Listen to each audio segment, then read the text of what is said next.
It's really crazy how right before the release of Pokemon Legends ZA, we got the rest of the Game Freak Teraleak, so we really didn't have a lot of time to break down everything before the new Pokemon game, and that was like a month ago, so now we can go over what is going on with the future of Pokemon and see the actual presentation for Generation 10 by Shigeru Omori from 2021. Bro, what is happening? We have the Gen 10 concept 2 years after the release of Pokemon Sword and Shield, and then over a year, like a year and a half before the release of Generation 9, we're going over the concept. And now we have the Game Freak leak so we can break down what's happening. And I've already covered this in previous videos, but it is really weird how, like, the Legends series is just a main thing that Game Freak is planning, and Pokemon Legends Galar is, like, already set to be 2028 or something. Now, this is a tragedy because Pokemon Let's Go should have been the series that continued, but Junichi Masuda got kicked out of Game Freak, so they killed his passion project, and now everything's a mess. Also, all of this is just a lie. For, like, deep into the action gamers, we're making a more narrow vertical for Pokemon Legends as a series to get real gamers. And then Pokemon Legends Arceus and Pokemon Legends ZA end up being the most babied, hand-holding, casual Pokemon games that not even children can find interesting. So, like, what is the point? And then to kind of go into the future of Pokemon, the main series, it's about expanding the main series with Generation 10. Why not just make a good main series Pokemon game for everyone instead of diluting Pokemon with the trash of Pokemon Legends? And it's also kind of saying, like, oh yeah, the core main series, like the traditional main series, is I guess what we have to call it, because Pokemon Legends is confirmed core series, main series. These are main series Pokemon games. So everyone's saying, like, oh, Game Freak's just trying to experiment on a spin-off. Well, actually, no, you have insulted Pokemon Legends because it is completely indefensible, and not even you can defend it, so you have to lie about it being a spin-off game when it's actually main series. But then it's established that the traditional main series is for everyone from beginners to fans, and there's always been acknowledgement for that Pokemon Let's Go, in interviews, was confirmed to also be for adults. You can even see that in the marketing. That's like, this is the Pokemon game for everyone. And if you're shallow enough to be like, ew, graphics, well then you're just an idiot. Because when you actually play Pokemon Let's Go, you can see it's like, oh yeah, this is just perfectly fine for an adult audience as well.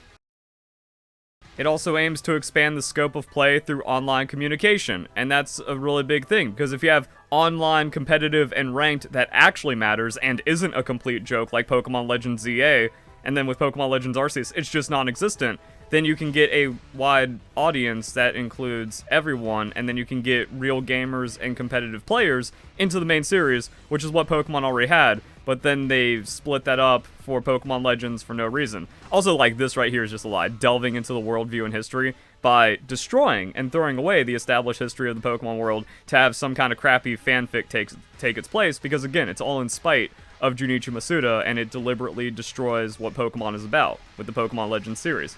So, considering that, Gaia is open world plus MMO, which is also weird because there's another Pokemon MMO game that's going to be multi-region, all the Japanese regions planned for like years after this game's release, but it looks like they still want Generation 10 to be an open world MMO Pokemon game. So this concept goes back to 2021, and it's going to take over 5 years to release, but it's also really weird because there is no reason to have not released Pokemon Legends ZA last year in 2024, and then we should have Generation 10 about this time, mid-November 2025. So we should already have our open world, wide range, online communication, ultimate competitive Pokemon game, but we don't, and also Pokemon Champions is behind. Game Freak has deliberately put themselves years behind for no reason. Internal politicking has scattered everything for no reason, and now we just have nothing really making sense in Pokemon. Like, we should have just had Pokemon Z version, just do a traditional sequel, because we never had a true sequel. We make that the last Pokemon game on the Switch 1 in 2024, and everyone is having an incredible time for the renaissance of Pokemon, as we then get to look forward for an MMO next year. It would have been the run back of like 2013 plus 2016 at the same time, and everyone would be loving Pokemon like more than ever before. But let's see what's going on with Pokemon Wind and Wave. And also, like, it's easy to say Wind and Waves, but it's Wave, singular, which I guess kind of makes sense, but it doesn't really work out. So the interaction between people, living things, and nature. So now it's a very eco-focused game, whereas with like previous titles, what I really like about Pokemon Sword and Shield and the Galar region is it's about people and Pokemon coming together. And that was like a big thing about Junichi Masuda's vision, which is why he's building his own Pokemon paradise. Pokepark Kanto is the perfect expression of what Pokemon is about, bringing people and Pokemon as well as the world together, because they even take you through Viridian Forest and you get to see the Pokemon interacting in the environment as though they're real. That's all you have to do to take it, instead of going on like this over nature focus, and then things get kind of weird. So here's that nature people. They come together and then triangle business promotion.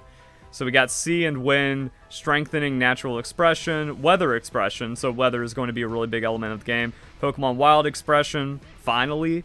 That we get to have these interactions everyone's been wanting on the Nintendo Switch the entire time. Discovering new islands, vegetation, and related ecosystems. So you go to like some unique island, and that's going to have different Pokemon ecosystems. So I was like, that's really cool. So while I find the influence kind of weird, and this is also going off of the other leaks about Generation 10 that I've covered, where it's just globalist environmentalism propaganda, and that really makes it feel weird. The end result is pretty awesome, where it's like, hey, we finally have like procedurally generated open world Pokemon, and you do your own survival expeditions on randomly generated Pokemon islands, and then that just fuels your adventure and has infinite replayability, and then an MMO aspect on top of it. That sounds like the greatest Pokemon game ever. So we ended up at a really cool finish, I guess. And then, let's see, the world that follows this is Generation 10, because it expands to infinity. So, like, infinite Pokemon game. Awesome. Hype. I love it. So, kind of showing how extreme they want to take the nature of wind and waves. More about nature's interaction. So, like, yeah, wildfires, devastation, massive storms and waves. That's also a part of nature as well. It's not only pretty, happy, fun nature, it can be unforgiving as well. Volcanoes and danger, but also beauty. So that's kind of cool that they capture all the interaction, weather expression, scenery, fog, cloud, rain. That's also like really cool, where like, oh, we end up in a boggy, misty island, and there's gonna be ghost type Pokemon on it. That's the dream I want. Why can't we just have that now? Like right now. It'd already be out and leaked because of an early copy or something. Oh, that's so tragic. But then, like, yeah, really cool forest immersion and scenery through that. But also, like, what if we're actually on the Grand Line. And I would hope that Game Freak would just take more influence like that, where it's like, oh yeah, Japanese culture, Japanese developer, a lot of fans of One Piece and Game Freak, I would hope. And then they're just like, you go to Lightning Island. Like, this island is just always a crazy storm. And that would be really cool.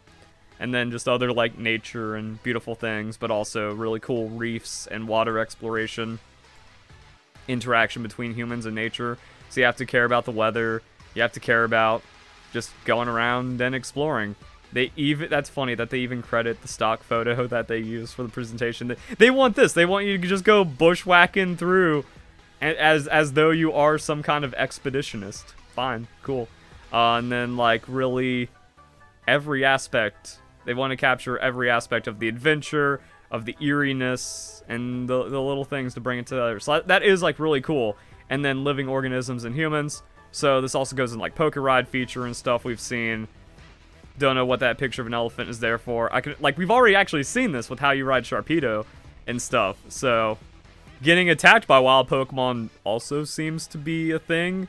Weird yeah, I don't know what Game Freak's cooking here, but alright. Have fun with that. And then interaction between living things and nature. I think Pokemon Snap, new Pokemon Snap, really set this up for us, and we could just see that, where one thing that's interesting about new Pokemon Snap is that the graphics are allowed to be beautiful because it's small contained areas. So we know the Nintendo Switch can run that just fine. So instead of having to load an entire open world region at once, and this is actually something I want to do my own separate video on, is that Pokemon Scarlet and Violet Generation 9 should have been this. It would have actually ran better and worked better as a game and would have delivered on the Nintendo Switch. Because it sounds like, oh, if we have infinite generation, all these procedural elements and like interactive weather, that seems way too much for the Nintendo Switch one. No, because if we just do it in small localized areas and then build it like Pokemon Snap, yeah, that actually just is better. And then you can still run all the interactions. Like, yeah, just put a trainer in a procedurally generated Pokemon Snap environment, and the Nintendo Switch is fine for that. Crazy. Then they show ride, interact, dress up with a variety of Pokemon. Hilarious. Is that No Man's Sky? I'm surprised no one is talking about this. Where, like, Game Freak is directly ripping off No Man's Sky for the new Pokemon game as a part of, like, their presentation about Generation 10. This is its own video, to be honest. I'm just kind of going over the leaks and reacting. We got multiple videos to extract out of this one. And here's the funny thing. Ancient fans of mine know my history with No Man's Sky. That I can respect the game has actually made it into a really interesting state and has finally delivered on what they promised. But I feel that the way Sean Murray handled it, where he's just like, I'm sorry, and left after just like straight up lying about the game and under-delivering on the project, I will never forgive that enough to actually play No Man's Sky. Even though the premise, when fully delivered, is actually an incredible gaming concept that I'm surprised. Well, I'm actually not surprised. Like, I'm surprised it didn't get implemented better or doesn't have, you know, hundreds of thousands of concurrent players always, like Fortnite or Minecraft, because it is the next generational kind of game. But they dropped the ball and they got some of the people back, but it never, like, fully recovered or surpassed where it launched because of all the issues and stuff plaguing that. So, Pokemon game doing that? It's actually everything I want. It's everything I've wanted, so we can discuss that more in that video. Survival and rescue. Nature creates creatures and people. Living with nature. It's just a game. I understand that it's just a game, but it could also be some translation stuff. And we've seen rescue elements inside of Mystery Dungeon, so it's not unfamiliar for Pokemon, and it could be really interesting where, like, you gamble a little too hard and you roll, like, a super strong island. Because now we see, even with, like, the recent Pokemon Legends ZA DLC trailer, that maybe you can use certain items and certain crafts to augment the next island that you generate.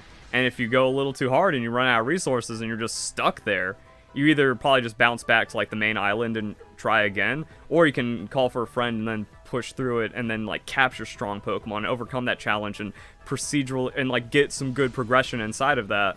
So I think that's kind of a cool idea. It's like, yeah, I need help! And other people are just talking about how it's really funny that they ripped off Spore for the legendary Pokemon content. So in Pokemon Scarlet and Violet, we have special ride Pokemon that were created, and then they also, like, evolve to give you more exploration power. In Gaia Generation 10, we want to create a diversely evolving Pokemon whose form changes depending on how it grows. And they, like, kind of show, like, everything about the Pokemon changes drastically, potentially. Depending on how the player plays, the baby Pokemon will change form infinitely. The island will change form infinitely in response. Players create their own islands, register them on the server, and discover countless islands, which is also kind of crazy. So, like, yeah, are you putting in items where it's just like, oh, I have fire essence, and then you put that into the next island that you generate, so you make a volcano island, and then you can actually share that online. So now it's like an island code, like, guys, I made the ultimate fire shiny hunting island, where it's just all the cool fire Pokemon that you want to get, or like this magical island of whatever that's going on. It's like, that is what Pokemon needs, and then you add an MMO element to it, and it's pretty awesome. This game absolutely can, like, Pokemon Home, Pokemon Bank, the problem is it's always been cheating. And then, like, Nintendo Switch 2 without hacking, this could be the greatest Pokemon game ever. And then, like, it cannot interact with Pokemon Home at all, because then, like, what's the point? What's the point of exploration and making really cool islands and trying to, like, customize an optimal farming island, maybe to get, like, level 100 Pokemon because it's all Blissey or something? If it's like, yeah, but everyone's just hacked in full legendary Pokemon, max IVs that are shiny anyways. So, like, that has always diminished Pokemon insanely, but if you just make it isolated, where it's like, hey, if you want to engage with this game, you can still do Pokemon battles, regardless of whatever Pokemon Champions is up to, and you want to express yourself inside this game, it cannot be tainted in any kind of way. Pokemon can only come out, but it can't go in. It also really defeats the purpose if, like, you are creating this adventure and it's like, yeah, but I'm just going to bring in my level 100 Charizard that I have and my level 100 legendary Pokemon and stuff. Okay, so if anything, this video is actually like the precursor to 6 videos. I was even talking about this a month ago, where it's like, wow, yeah, I can get like a dozen videos out of the Teraleak because there's so much rich things to talk about that are actually looking really promising for Pokemon. And then we just need to pick that up again after we had the detour of an entirely new Pokemon game releasing. So that's kind of cool to look forward to.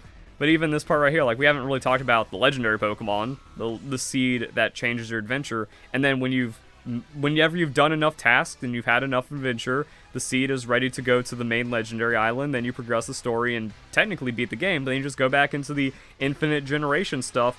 But this infinite generation stuff actually seems to have a lot of promise from the DLC announcement from Pokemon Legends ZA, because, oh, we can make a level 250 island. Maybe that's the challenge, that you try to see how far you can push it with your crazy extreme resources and your crazy extreme buffs. Really cool stuff.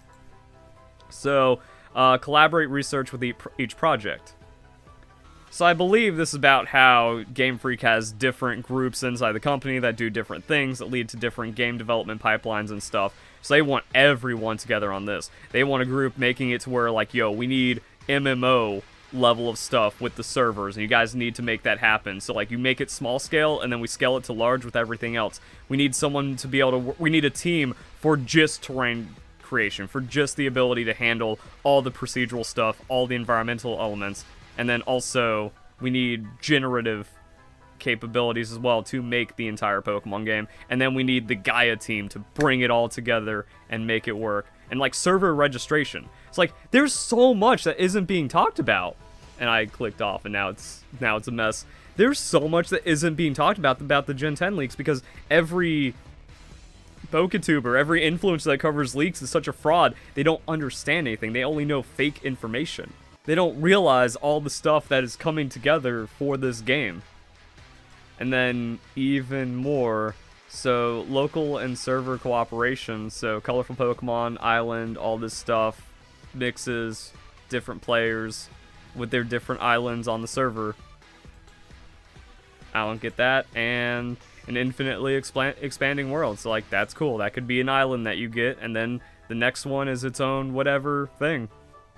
Really cool. So yeah, just comment that surface level stuff about Generation 10, what discussions you want to see. If you have any other threads that are like, yeah, but it misses this and that.